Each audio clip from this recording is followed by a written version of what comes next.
বাংলাদেশে আমাদের এই স্মার্টফোন ব্যবসা যেটা পিআই ইন্ডাস্ট্রি ইম্পোর্ট করে আমরা সরাসরি কমপ্লিট বিল্ট ইউনিট বিক্রি করি, নতুন অথবা পুরাতন। এখানে ব্যবসায়ীর পরিমাণ আনুমানিক 25,000। একটা করে যদি আমরা দোকান হিসাব করি, এক স্টল করে 25,000 স্টল।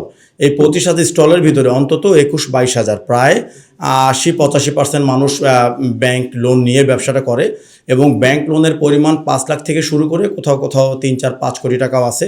যাদের ব্যবসার পরিধি বড় তারা 20 কোটি 25 কোটি পর্যন্ত আছে। তো আমরা এক্স্যাক্ট ডাটা নিয়ে আসি নাই, কিন্তু আমরা যদি কেউ আমাদের সাথে চ্যালেঞ্জ করে, আমরা যে বলতেছি যে আমরা ব্যাংকিং খাতের অনেক বড় একটা অংশ, এটা যদি সরকারের যেই মহল এটা নিয়ে ভাবে, যারা দেশের যে একটা সার্বিক পরিস্থিতি আছে এটা ব্যালেন্স থাকুক ভাবে, তারা যদি বাংলাদেশ ব্যাংকেও লেটার পাঠায়, স্পেসিফিক মোবাইল ফোন ব্যবসায়ী হচ্ছে আমাদের ক্যাটাগরি। আমাদের ট্রেড লাইসেন্সে কিন্তু এটাই লেখা, মোবাইল ফোন এবং অ্যাক্সেসরিজ ব্যবসায়ী।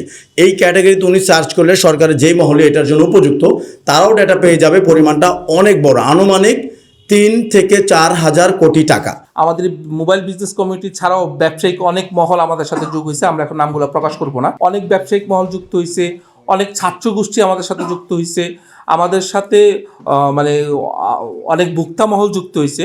আমরা এই ইনফরমেশনটা আপনাদেরকে দিচ্ছি এই কারণে যে দেখেন আমাদের আন্দোলনটা যৌক্তিক, এবং আমাদের যে আন্দোলনের সাপোর্টে যারা আছে এটা কিন্তু অনেক বড় বৃহৎ একটা জনগোষ্ঠী।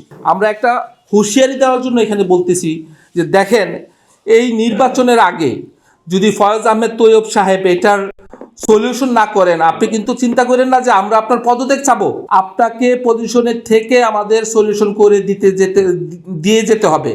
যদি এটা না করেন, এই যে কয়দিন পরে নির্বাচন, আমাদের যে এই ব্যবসায়িক গোষ্ঠী এবং আমাদের সাথে যে গোষ্ঠীগুলো আমাদের এই আন্দোলনে একত্রতা প্রকাশ করতেছে, আমরা সবাই মিলে আমরা আমাদের অঙ্কটা বলবো না আমরা কি পরিমাণ জনশক্তি, আমরা শুধু এটা বলতেছি আগামী নির্বাচনে আমরা বাস্তবমুখী এবং কঠিন সিদ্ধান্ত কিন্তু আমরা এই মহলগুলা নিব। এটা জাস্ট আমরা ক্লিয়ার করে বলতে চাই, যদি বর্তমান উপদেষ্টা মণ্ডলী এবং ফয়েজ আহমেদ তৈয়ব আমাদের ব্যাপারে সঠিক সিদ্ধান্ত না নেন, আমরা কিন্তু আগামী নির্বাচনে আমাদের যে বৃহৎ জনগোষ্ঠী আছে আমরা সবাই মিলে বাস্তবমুখী একটা কঠিন সিদ্ধান্ত নিব।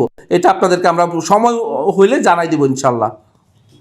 আমাদের এই 57 ব্যবসায়ী ভাই, যারা নিজেদের পুঁজি খাটিয়ে লোন করে ব্যবসা করে, তাদেরকে মিথ্যা এবং এই হয়রানি মামলা দিয়ে তাদেরকে যে গ্রেফতার রেখেছে, এই গ্রেফতারের তীব্র প্রতিবাদ জানাচ্ছি, এবং এইটাও আমরা সতর্ক করে দিচ্ছি যদি তাদেরকে ছেড়ে দেওয়া না হয় আমরা তীব্র থেকে তীব্র আন্দোলন গড়ে তুলব ইনশাআল্লাহ।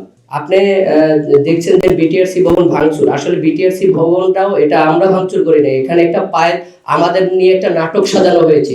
আমাদের যে লোকগুলো গেছিল, আমাদের কিছু সংখ্যক লোক বিটিআরসি ভবনের ভিতরে ছিল, আর বাইরে যারা ভাঙচুর করেছে আমাদের লোক ভাঙচুর করে নাই। এখানে তাদের কিছু সাজানো লোক ভাঙচুর শুরু করার পর আমাদেরও 2-1 উৎসাহ হয়ে আমাদের 2-1 ইট পাটকেল শুরু করে, এখান থেকেই তাদেরকে গ্রেফতার করা হয়। আমাদের ব্যবসায়ীর উপরে নির্যাতন নিপীড়ন চলতেছে।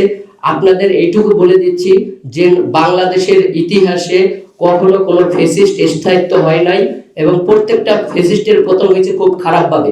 তাই ফয়েজ তৈয়ব সাহেবকে বলতেছি, আপনি যে আমাদের ব্যবসায়ীর উপরে 20 লক্ষ পরিবার এই ব্যবসার উপরে ডিপেন্ডেবল, তাদেরকে আপনারা যেভাবে আঘাত করতেছেন, এই 20 লক্ষ মানুষ যখন এক কাতারে দাঁড়াবে, এক জায়গায় রাস্তায় নামবে, তখন আপনার প্রশাসন আমাদের কিছু করতে পারবে না। হাসিনার মতন আপনারও কিন্তু অবস্থা হবে। তাই আপনাকে বলতেছি, অবিলম্বে আপনার এই তড়িঘড়ি সিদ্ধান্ত, এই তড়িঘড়ি চক্রান্ত সিদ্ধান্ত বাদ দিয়ে আপনি বাংলাদেশের চিন্তা করে আপনি ইউনিয়ন সিস্টেম এবং আমাদের দাবি দেওয়া মেনে নিন। আপনার একটা জিনিস আপনাদেরকে আমি ক্লিয়ার করতে চাই, আপনি বাংলাদেশের আমাদের জুলাই আগস্টের আন্দোলনের পরে আমাদের যে জুলাই সনদের অনেক আইন পাস করার সুযোগ ছিল, না, সেগুলো না করে আপনি এই মোবাইল নিয়ে কেন পড়ে রয়েছেন? ওখানে আপনার মালটু আছে।